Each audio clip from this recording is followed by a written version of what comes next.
Bonjour, je vous propose cette vidéo, donc le corrigé du bac blanc 2016-2017 de mon lycée. Donc c'est la question 1, ici vous avez 5 questions, chacune était sur un point. Donc, première question, sur les matrices. Alors on considère une matrice donc d'ordre 2, deux lignes, deux colonnes, ici A, B, C, D, et on vous parle de la transposée de A. Donc on notera T de A. Ici, alors qu'est-ce que c'est cette transposée?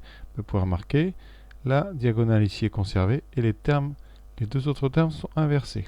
Un petit exemple, si vous avez la matrice 1, 2, 3, 4, si cette matrice-là, c'est la matrice A, alors la transposée de A, eh bien ça sera la matrice 1, 4 sur la diagonale, et par contre, on va inverser le 2 et le 3, donc vous aurez 2 ici et 3. Et on vous propose de démontrer eh bien, que le produit T de A fois A est nul, c'est-à-dire est égal à la matrice nulle d'ordre 2, si et seulement si A est la matrice nulle d'ordre 2. Alors, une chose très importante, dans la question, vous avez les termes si et seulement si. Si et seulement si, c'est une équivalence. Ça veut dire qu'il va falloir démontrer la propriété dans un sens et dans l'autre, si vous ne raisonnez pas par équivalence. Donc, faire très attention. Alors, je vais commencer tout de suite par faire du côté droit au côté gauche, parce que ça, c'était vraiment la chose simple que tout le monde pouvait faire, c'est-à-dire, si on prend A égale la matrice nulle, est-ce que le produit T de A fois égale 0? Vous allez voir, c'est très simple. Si A est la matrice nulle d'ordre 2, alors sa transposée, évidemment, c'est aussi la matrice nulle d'ordre 2. Et donc, quand vous faites T de A fois A, vous faites le produit matrice nulle d'ordre 2 fois matrice nulle d'ordre 2, et vous tombez donc sur matrice nulle d'ordre 2. Donc, la propriété est vérifiée quand on va de droite à gauche.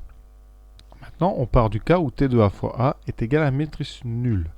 Dans ce cas-là, il fallait calculer, évidemment, avec les lettres A, B, C, D, le produit T de A fois A.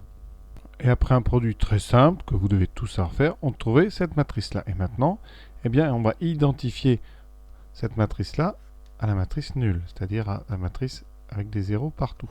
Et ça va nous donner ici 4 équations avec les inconnus A, B, C, D, et on va résoudre ce système. Voilà, cela donne ce système ici, donc A2 plus C2 égale 0, AB plus CD égale 0, et les deux autres. Alors maintenant, on va réfléchir sur A2 plus C2 égale 0. Vous avez A et C qui sont deux réels. A et C sont deux réels. Et donc, vous avez A carré plus C carré qui vaut 0. Alors, comment on peut analyser ça? Alors, il y a deux façons de le faire.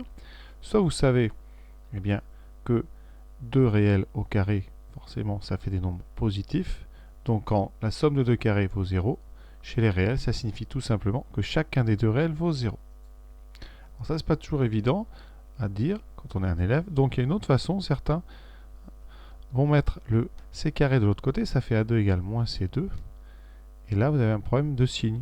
Vous avez un carré ici, c'est positif. L'autre côté, ce sera négatif. Donc le seul cas où c'est possible, eh bien, c'est quand les deux sont nuls. Voilà, comme rédaction, je propose une chose simple. Donc A2 plus C2 égale 0. Comme A2 et C2 sont positifs parce que A et C sont des réels, on obtient A2 égale 0 et C2 égale 0.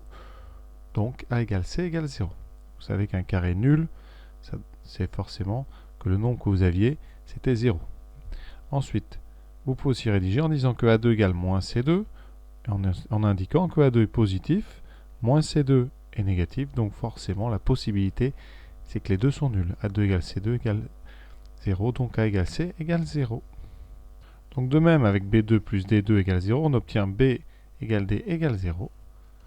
Voilà. Alors on vérifie bien les deux autres équations, vous voyez, ça donnera bien, comme tout est nul, AB plus CD égale 0, AB plus DC égale 0. Donc la matrice, eh bien la matrice A, ça sera une matrice qu'avec des zéros, c'est donc la matrice O2. Voilà, on a donc démontré eh bien, la propriété dans un sens, gauche à droite, et on avait démontré tout à l'heure, droite à gauche, donc c'est bien une équivalence. On peut mettre les termes si et seulement si. Conclusion, donc on en écrit bien, si A égale O2, alors T2 à fois égale O2, on l'a montré. Si T2 A fois égale O2, alors A égale O2. On vient juste de le montrer aussi. Donc, on a bien l'équivalence. C'est-à-dire qu'on a le droit de mettre le terme si et seulement si. Voilà, cette question est terminée. Je vous invite à aller voir la deuxième question, qui était aussi une question de matrice. Donc, voici le texte. Voilà, je vous souhaite une bonne fin de journée. À très bientôt.